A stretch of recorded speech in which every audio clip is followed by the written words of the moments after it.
గొప్పవారి ఆలోచనలు సమాజానికి ముందుగా పిచ్చివిగా కనిపిస్తాయి. వాటిని సాధించిన నాడు మహాద్భుతంగా అనిపిస్తాయి. అనగనగా ఒక చిన్న ఊరు. ఆ ఊళ్ళో విస్తారమైన భూములు ఉండేవి. అయినా పంటలు పండేవి కాదు. చెట్లు అసలే ఉండేవి కాదు. వర్షాలు పడేటివి కాదు. దీని కారణం చేత వారికి జీవనోపాధికి ఇబ్బందిగా ఉండేది. అందువలన వారు వేరే గ్రామాలకు జీవనోపాధి కోసం వలసపోతూ ఉండేవారు. ఇలా వలస వెళ్ళిన వారు తమ తమ పనుల కోసం బయట పొలాలలోనికి వెళ్ళిపోతారు. వారితో వచ్చినటువంటి పిల్లలు ఒక గుడారంలో ఉండిపోతారు. వారిలో ఒక పిల్లవాడు ఆ ఊరినంతా కలియ తిరుగుతాడు.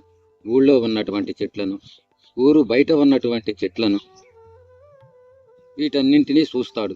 ఎక్కడ చూసినా కానీ అతనికి పచ్చని చెట్లు ఆహ్లాదకరంగా కనిపిస్తాయి. వర్షాలు సమృద్ధిగా పడుతూ ఉంటాయి. ఇది గమనించినటువంటి చిన్నవాడికి ఒక ఆలోచన వస్తుంది. ఇక్కడ వాతావరణం అంతా బాగుంది. పచ్చని చెట్లతో ఊరంతా నిండిపోయి ఉంది. అంతేకాకుండా ఊరు బయట కూడా పచ్చని చెట్లతో నింపబడి ఉంది. అందువలనే ఇక్కడ వర్షాలు పడుతున్నట్లున్నవి, పంటలు బాగా పండుతున్నవి. మా ఊళ్ళోనేమో చూసుటకు కూడా ఒక చెట్టు కూడా లేదు. అందువలననేమో మా ఊళ్ళో వర్షాలు పడటం లేదు, పంటలు లేవు. మా ఊళ్ళో కనుక ఇలా చెట్లు పెంచగలిగితే అక్కడ కూడా మంచి వర్షాలు పడి పంటలు బాగా పండుతాయి కదా. దాని వలన మా ఊరి ప్రజలంతా చక్కగా జీవనోపాధితో అక్కడే ఉండిపోయి మంచిగా బ్రతుకుతారు కదా అని గొప్ప ఆలోచన చేస్తాడు. అతను ఇంటికి వచ్చిన కాడ నుండి ఆలోచిస్తూ ఉంటాడు.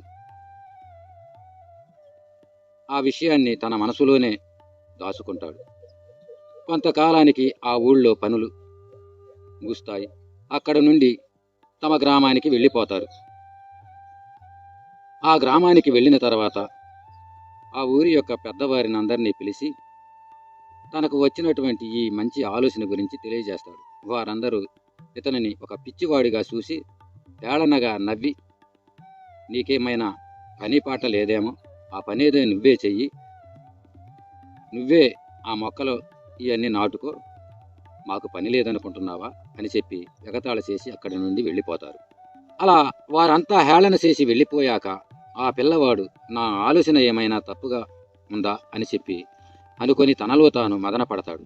మరలా వెంటనే తేరుకొని, కాదు కాదు, నా ఆలోచన సరి అయినదే, కానీ వారి గ్రహించటంలోనే తప్పు ఉన్నది అని చెప్పి ఆలోచించి మరుసటి దినము నుండే రోజుకు 4-5 మొక్కల చొప్పున నాటుతూ క్రమము తప్పకుండా నీళ్లు పోస్తూ వాటిని పెంచుతూ ప్రతిరోజు అలా మొక్కలను నాటుతూనే ఉన్నాడు. అలా కొంతకాలం జరిగాక అతను నాటుతున్నటువంటి మొక్కలు పెరగ ప్రారంభించాయి. అలా పెరుగుతూ ఉండగా కొద్ది కొద్దిగా వర్షాలు పడటం కూడా మొదలైంది.